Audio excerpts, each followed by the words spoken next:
हरे कृष्णा। भगवान लक्ष्मी नारायण की जय हो। आषाढ़ मास की शुक्ल पक्ष की एकादशी तिथि को देवसैनी एकादशी व्रत किया जाता है।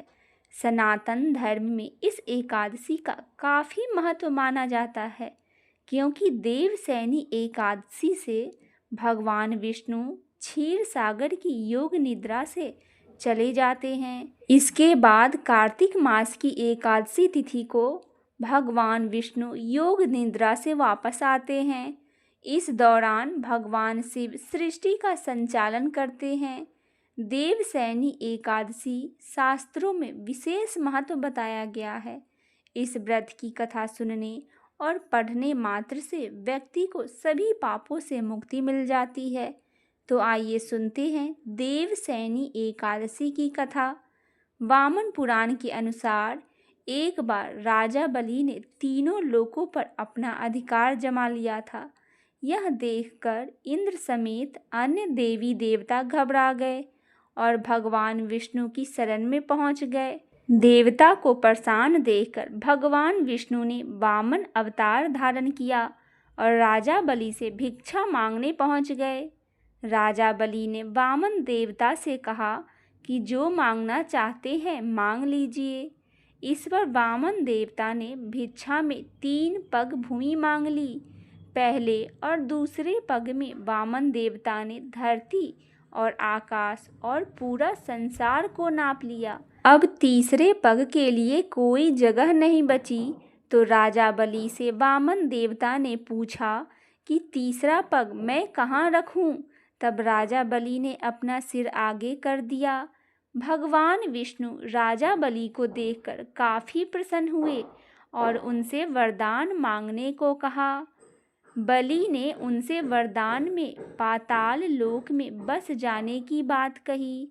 बलि की बात मानकर उनको पाताल में जाना पड़ा।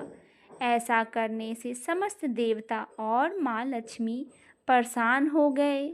अपने पति विष्णु जी को वापस लाने के लिए माँ लक्ष्मी गरीब स्त्री के भेष में राजा बलि के पास पहुंच गई और उन्हें अपना भाई बनाकर राखी बांध दी और उपहार के रूप में विष्णु जी को पाताल लोक से वापस ले जाने का वरदान लिया।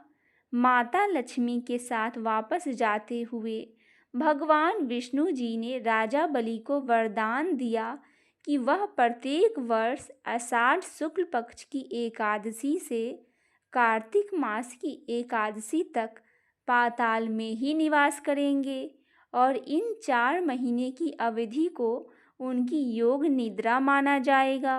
यही वजह है कि दीपावली पर माँ लक्ष्मी की पूजा भगवान विष्णु के बिना ही की जाती है। आइए अब सुनते हैं दूसरी कथा। भगवान कृष्ण ने युधिष्ठिर को सुनाई थी यह कथा। देवसैनी एकादशी व्रत कथा का वर्णन खुद भगवान श्री कृष्ण ने किया है। भगवान श्री कृष्ण ने इस वृत्तांत को धर्मराज युधिष्ठिर को सुनाया था। कथाओं के अनुसार सतयुग में मानधाता नामक एक चक्रवर्ती राजा राज्य करते थे और एक बार उसके राज्य में 3 साल तक वर्षा नहीं हुई, जिसकी वजह से राज्य में भयंकर अकाल पड़ गया। अकाल की वजह से चारों ओर त्राही त्राही मच गया। राज्य के लोग के अंदर धार्मिक भावनाएं कम होने लगी। प्रजा ने राजा के पास जाकर अपना दर्द बताया, जिससे राजा भी चिंतित हो गए। फिर राजा मानधाता को लगता था कि आखिर ऐसा कौन सा पाप हो गया है जिसकी सजा हमारे राज्य को ईश्वर दे रहे हैं। इस संकट से मुक्ति पाने के लिए राजा अपनी सेना के साथ ब्रह्मा जी के पुत्र अंगिरा ऋषि के आश्रम में पहुँचे। ऋषिवर ने उनको यहाँ आने का कारण पूछा। तब राजा ने हाथ जोड़कर कहा कि हे ऋषिवर, मैंने हमेशा से पूरी निष्ठा से धर्म का पालन किया है, फिर भी मेरे राज्य की ऐसी हालत क्यों है? कृपया करके मुझे इसका समाधान दे। अंगिरा ऋषि ने कहा कि यह सतयुग है, यहाँ छोटे से पापों का भी दंड मिलता है। अंगिरा ऋषि ने राजा को आषाढ़ मास के शुक्ल पक्ष की एकादशी का व्रत करने को कहा। महर्षि ने कहा कि इस व्रत का फल जरूर मिलेगा और इसके प्रभाव से तुम्हारा संकट भी निकल जाएगा। महर्षि अंगिरा के निर्देश के अनुसार राजा अपनी राजधानी वापस गए और उन्होंने चारों वर्णों सहित देवसैनी एकादशी का व्रत पूरा किया, जिसके बाद राज्य में मूसलाधार बारिश हुई और सभी बहुत ही खुश हुए। आइए अब सुनते हैं देवसैनी या हरिसैनी एकादशी व्रत की तीसरी कथा। शिव महापुराण के अनुसार दैत्यों का राजा दंभ विष्णु भक्त था। विवाह के कई वर्ष के पश्चात भी जब उसके यहाँ संतान नहीं हुई तो उसने शुक्राचार्य को अपना गुरु बनाकर श्री कृष्ण मंत्र प्राप्त किया। इस मंत्र को पाने के पश्चात उसने पुष्कर सरोवर में घोर तप किया। उसके तप से प्रसन्न होकर भगवान विष्णु ने उसे संतान प्राप्ति का वरदान दे दिया। भगवान विष्णु के वरदान से दंभ को पुत्र हुआ। उसका नाम शंखचूंड रखा गया। बड़ा होने पर उसने ब्रह्मा जी को प्रसन्न करने के लिए पुष्कर में घोर तपस्या की। उसके तप से प्रसन्न होकर ब्रह्मा जी ने उसे वरदान मांगने को कहा। शंखचूंड ने ब्रह्मा जी से कहा कि उसे देवता भी न मार पाए और वह अजर अमर बना रहे।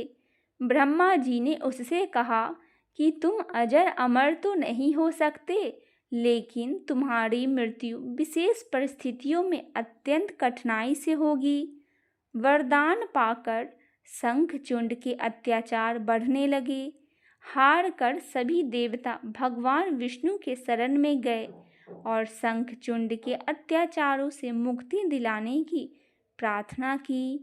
तब भगवान विष्णु शंकर जी के पास गए और भगवान विष्णु की सहायता से भगवान शंकर ने शंखचूंड का वध किया। जिस दिन शंखचूंड का वध हुआ था उस दिन आषाढ़ मास की एकादशी थी।